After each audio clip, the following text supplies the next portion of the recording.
All right, guys, so let's get started here. So looking at the pre-market, what I want to see in the S&P 500 futures is, so this is the ES futures right now. I got a multiple set up here. So this is a 5 minute. So this is a 1 hour right here. This is a 15, and this is a 1 hour here as well. So I'm just gonna pop this over to the 5 minutes here. We can see that the market's trying to move here. Yesterday had a nice move. It came down, then it kind of bounced back up here. Nothing I would be too concerned about right now in the market. It's still trading sideways. Just to get a better perspective here, the market needs to make a really big move higher before it starts, coming into that bullish sentiment. A lot of traders right now I know are talking about, buying the dip and possibly looking at the market as that. I don't see that right now. What I see right now, obviously, the tensions are still high.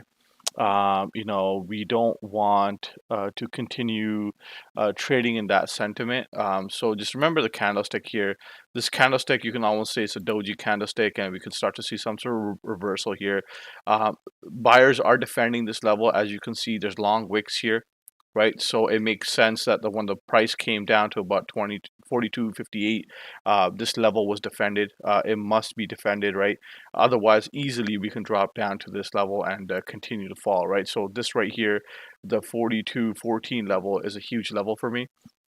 And just taking that into account, we have to see some sort of resistance here. Then, as you guys can see here, the selling pressure here, the selling pressure has been picking up here, because this volume is really big, and we got a tight range here. Possible sign of exhaustion in the downtrend on temporarily is very likely here, right? So based on this candlestick and the volume, and also keep in mind, we're nearing the end of the month. So there could be a lot of rebalancing, a lot of people taking out positions to cover their portfolio.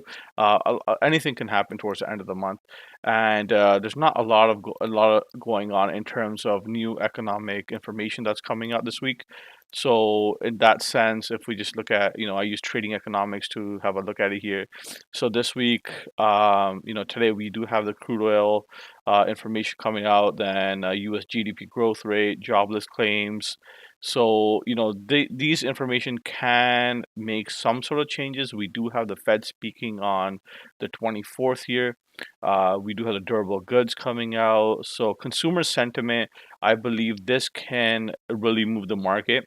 How the consumer sentiment is going, and also personal income. I do pay attention to this, the personal income, where it's going.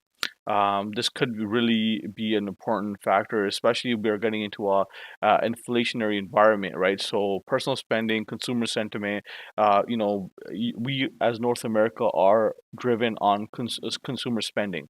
So if consumer spending is starting to slow down, it could impact us severely, right? So on the intraday time frame, if I look at this here, we got choppy price action here. Then we finally had to move up. So right now, what I'm watching is something similar here. We're starting to kind of form a consolidation pattern where we move from. It's sort of setting like a upwards trend line here on the ES. I want to see 43.59 taken out, and then I want to see this level taken out. I'll probably take a trade right about here instead of this level. There's chances of a false breakout. Still very, very likely. And if we just zoom out, we can still see the downwards trend line is still holding on ES right now. So I would just simply wait for this level to close out, like, the downtrend line to break, and then get into a trade, because you want to avoid false breakouts, right? And also, when there's a move, there must be some sort of a catalyst behind that move. Like, why is the market moving? It could simply, if there's no news, there's no reason. Could be shorts covering, could be various different scenarios that are going on, right? So that's the ES right now. I'm not too worried about it, or I'm not trading it too much. It's just in a tight range. All right, so if we just look at the NQ here, Nasdaq. Unfortunately, Nasdaq has taken a really big beating from my point of view, and it makes sense too, because a lot of stocks were trading very expensive, right? Priced earnings on them.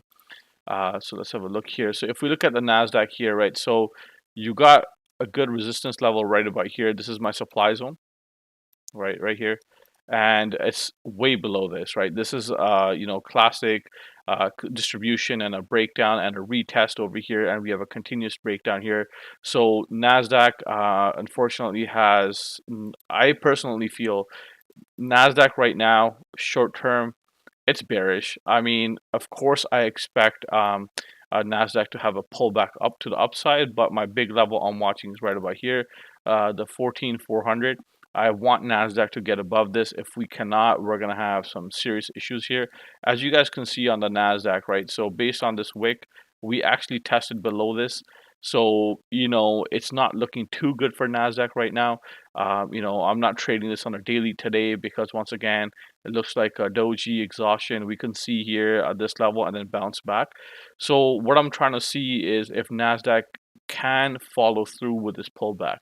We have to see the stock move up, consolidate on the upside, and then start to push higher. Right now, it doesn't look like it's doing that. It is starting to show some sort of momentum to the upside. It's starting to change just like it did here. It pulled up and then bounced back down. So that's why I always have your trend lines drawn. Just make sure that you don't get faked out on the Nasdaq here. Okay. As I believe this will, help us a lot. So just taking that into account. Let's see here. There's not much else going on in the market, so let's look at some movers here. So we got Lowe's that's moving right now. Okay, so Lowe's on the 4-hour time frame, it's starting to push back higher. Great, but as we can see, it's sold off from here, right? And now it's right about here. So this is a consolidation zone. We want to see if it gets picked up. I'm probably going to wait for the 229 or the break of 211 here. Just kind of simple trading ranges that I have. So Lowe's, not the greatest move here. This Melly stock had a nice move after hours due to earnings. But as you guys can see, a lot of these stocks are showing that they've just been drastically killed, right? This stock was trading at 2,000 at one point. Now it's trading at 800. And so just taking that information into account, we can clearly see that these are big moves that have been taken out. A lot of these stocks are killed, which goes to show how is the market still standing, right? So there's, obviously your top like Amazon, Apple's, and all that. So let's have a look at Amazon here. So if we just look at Amazon, what it's been doing, Amazon's it's okay right now. It's hanging on by the thread. This is a big level for Amazon here. This is where it broke down from after consolidating, and obviously it's got these levels right about here. But the important thing I'm watching on Amazon here is this. If we just look at this gap right here to the downside, right, the earnings gap, this could be an important catalyst. Right now, we have Amazon that's consolidating in a range here close to this. If we get any more weakness in the market, possible that this gap could be filled very fast. And if that is filled, it'd be a quick down move, right? So in order to capture those moves or play the downside swings, what I'm going to look for is just set my alerts here. On Thinkorswim, you can do that, or you can whatever other platform that you use. So simply, I'll just go here. I'll just create an alert withdrawing. Crosses below. All right, create. So I'll be notified, and I'll get that move to the downside right now. So other than that, looking at Apple's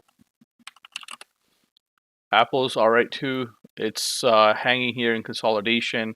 It's got some supply zone right about here between 168 and 170. I want to see it get above this before I get some sort of bullish sentiment behind it. Other than that, I'm not really chasing Apple here. A lot of stocks are just sideways here. Tesla supply zone is holding up again. So second test of the supply zone held really well here. Sorry, this demand zone held really well here. It can start to bounce, and we'll see what happens here. And short-term downtrend move is still intact here. So we want to see how this plays out. I want to see 860 taken out before I take a move to maybe 900.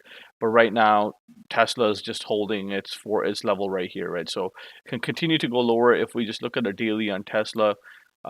Tesla has had these massive down moves and this started to pause there and then start to move up. If we look at this pattern, it's very similar to what's happened around here. So Tesla is one of those stocks where you just have to be patient. and to wait for the direction to come to you, because as a day trader, this stock can make you a lot of money, or it can make you lose a lot of money as well, right? So this range is pretty big. We'll see what the bigger picture is in the coming days. We just have our levels marked and we trade based on those levels, right? So not a lot happening here. So let's see here.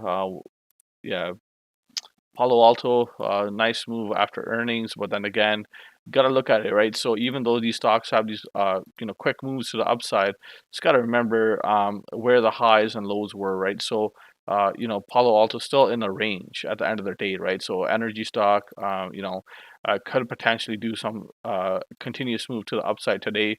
Just got to keep an eye on it. I'm watching this level of 520. Right now, it's above the 505, so which is really strong here. It needs to get above this level to continue to the upside. Otherwise, it could just simply continue trading in a range, right?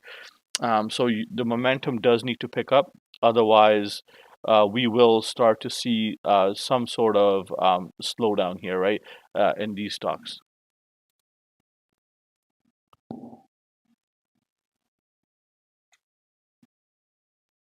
Traders right now, the ES right now.